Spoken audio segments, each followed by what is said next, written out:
right, let's just dive right into this explainer. Today, we're going to radically reframe how you handle conflict.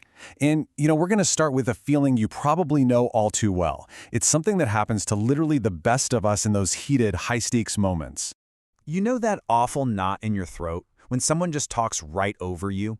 They interrupt, maybe they mock you a little, and they completely dominate the room with this arrogance that they disguise as confidence. You walk away feeling completely defeated, right?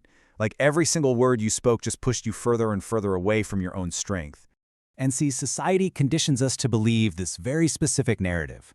We're taught that if we don't defend ourselves, we're losing, that staying quiet means you're surrendering. But think about it. What if that's just an illusion? What if true power has actually never been in the words you say, but in their absolute absence? The philosopher Nietzsche recognized something really profound here, something very few people have the courage to actually admit. He saw that this desperate urge to explain yourself, to defend your truth tooth and nail, is actually a symptom of a super fragile ego. It's a mind terrified of appearing weak. The second you feel compelled to justify yourself, you've already entered their game. And honestly, you've already lost. This need to constantly justify your position? It traps you in what Nietzsche famously called herd morality. It's the behavior of people who live strictly under the expectations of others, just desperately seeking to be seen as good or correct or just. In this state, you literally nullify yourself just to keep the peace and maybe get a tiny scrap of validation. So you might convince yourself that swallowing your anger is a sign of maturity. You might think, oh, I'm just avoiding conflict, I'm keeping the harmony. But Nietzsche saw right through this with brutal clarity. In reality, this is just your domesticated surrender. You are handing over your power on a silver platter and allowing others to occupy spaces that rightfully belong to you. Now notice the massive contrast here. On one side, we have false peace, conceding simply to avoid conflict, basically hiding out of fear. And then, on the other side, we have the true will to power. This isn't about shouting or dominating other people. It is entirely about mastering yourself. It's about regaining control of your own narrative and choosing to be silent, not out of fear, but because you owe absolutely nothing to anyone.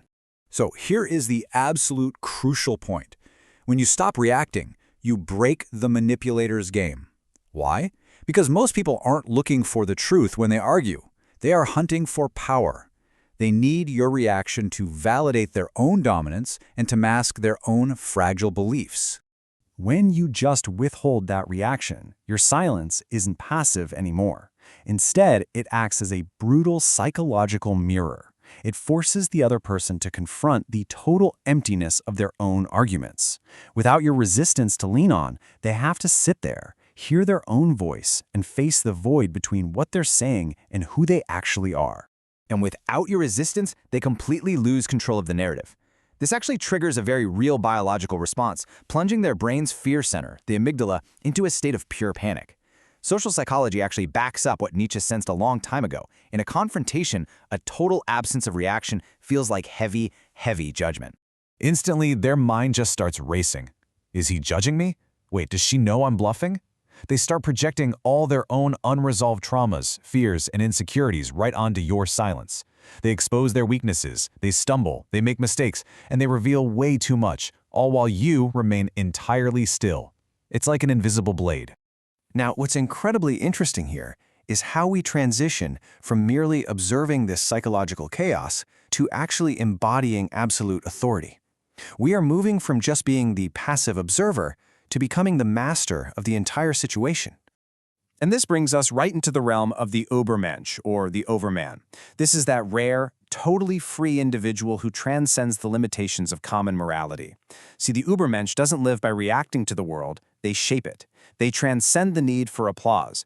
They use silence not as some flimsy defensive shield, but as an overwhelming, undeniable presence. For the Übermensch, silence is literally a language of dominance. Notice how it acts as an active threat. It imposes a massive presence just through calmness, while everyone else is shouting and exposing their weak points. Through these emotional reactions, the overman commands respect and reveals their opponent's flaws with nothing more than a steady gaze. It is absolute strategic energy control. So let's look at how this builds into an actionable strategy. It's time to stop just understanding this concept intellectually and start actually transforming your silence into a conscious, precision weapon that you can use in your everyday life. To master this arsenal, you've got to apply 4 specific weapons. We're going to walk through each of these right now. Killing the urge to react, observing surgically, utilizing the tension of time, and finally, becoming entirely unpredictable. All right, the first and honestly most brutal step requires you to absolutely kill the inner desire to justify yourself. Everything inside you is going to want to respond and prove you're right, but you have to recognize that this urge is pure poison. It plays right into their hands and shows you're still playing their game. Kill that need. Realize you owe nothing to anyone. Step 2 is surgical observation. While everyone else gets lost in their own frantic explanations and tries to fill the awkward void, you just listen. But you don't listen just to wait for your turn to speak. You listen like a hunter. You're actively hunting for their hidden fears, those subtle contradictions, and those deep, deep insecurities that they've disguised as arrogance. Step 3 taps into the sheer power of the pause. You really have to learn to let the silence last, because tension is power. By letting the silence drag on, you basically force an internal collapse in the other person. Their mind is going to fill that void with paranoia and wild assumptions. Believe me, a simple prolonged look can have way more impact than 10 perfectly formulated sentences. And step 4 flips the entire dynamic. By mastering silence, you become entirely unpredictable, and people naturally fear what they don't expect. You totally invert the logic of the interaction.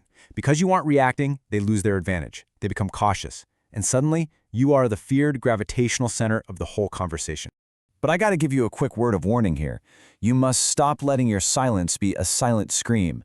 You know, the silence of someone who has lost control, who is just emotionally surviving and being totally drained by manipulators.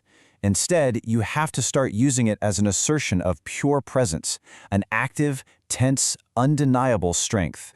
From today on, your silence needs to completely change its tone. It has to evolve from being this escape mechanism, this domesticated surrender, into an invisible shout of authority. It must be a firm boundary that affirms exactly who you are, without ever needing to be understood or validated by anyone else in the room. This is the stillness of the warrior, who has literally already won before the battle even begins. They know their worth, and they owe 0 explanations to anyone. As the source material so beautifully puts it, the weak shout, but the strong remain silent. So I'm going to leave you with this final thought to take away from our explainer today. Take a hard look at your life. Will you continue the silence of submission, nullifying yourself just to keep a false peace? Or will you embrace the way of the Übermensch and choose the silence that commands respect? Ultimately, that choice is entirely yours.